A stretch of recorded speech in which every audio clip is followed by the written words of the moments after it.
ఇవాళ world Parkinson's day. So, మనము ఈ వరల్డ్ పార్కిన్సన్స్ డే రోజు మనం చేయాల్సింది ఏంటి అంటే, పార్కిన్సన్స్ డిసీజ్ గురించి అవేర్‌నెస్ అన్నది పెంచాలి. అసలు పార్కిన్సన్స్ డిసీజ్ అంటే ఏంటి? దీనికి మనము వచ్చిన వాళ్ళని ఎలా చూసుకోవాలి? ఎలా ట్రీట్మెంట్ ఆప్షన్స్ అవైలబుల్ ఉన్నాయి? ప్లస్ దీన్ని రాకుండా మనం ఎలాంటి జాగ్రత్తలు తీసుకోవాలి? వీటి గురించి మనం మాట్లాడదాం. సో, పార్కిన్సన్స్ అంటే దీంట్లో మేజర్‌గా జరిగే ఇబ్బంది ఏంటంటే, బ్రెయిన్ లోపల డోపమిన్ అనే ఒక పదార్థం అన్నది తగ్గిపోతుంది.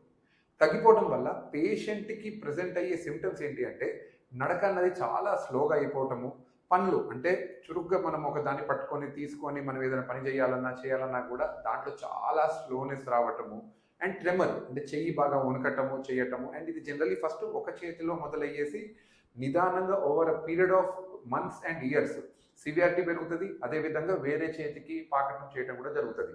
అండ్ మాటలో కూడా కొన్ని మార్పులు రావటం అన్నది జరుగుతూ ఉంటుంది.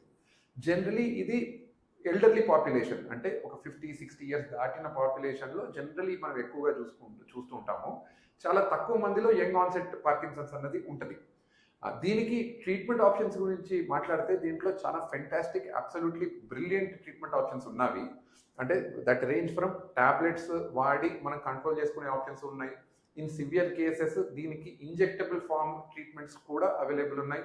And in severe cases and ఒక సర్టన్ సబ్సెట్ ఆఫ్ పేషెంట్స్లో 1-2 రకాల సర్జరీస్ కూడా ఉన్నాయి, లైక్ డీప్ బ్రెయిన్ స్టిమ్యులేషన్ అంటారు. సో అలాంటి సర్జరీస్ చేసి కూడా పార్కిన్సన్స్ని మనము తక్కువ చేసే అవకాశాలు అనేది ఉంటుంది. సో మీకు తెలిసిన సర్కిల్లో కానీ మీకు తెలిసిన వ్యక్తులలో, ఫ్రెండ్స్, ఫ్యామిలీలో ఇలాంటి సిమ్టమ్స్తోని ఎవరైనా సఫర్ అవుతుంటే మాత్రము మీరు ఇమీడియట్గా మీకు తెలిసిన న్యూరాలజిస్ట్ని కలిసి అది పార్కిన్సన్సా కాదా అన్నది ఇవాల్యుయేట్ చేయించుకొని, ఒకవేళ పార్కిన్సన్స్ అయితే మాత్రము దానికి మందులు వాడి అండ్ మందులు వాడటం వల్ల the patient will become absolutely close to normal. అంటే ఆయన దినచర్యలు రోజు ఎలా అయితే ఆయన చేసుకోవాలనుకుంటాడో ఆ విధంగా ఆయన దినచర్యలు అనేది చేసుకునే రకంగా మార్చుకోండి.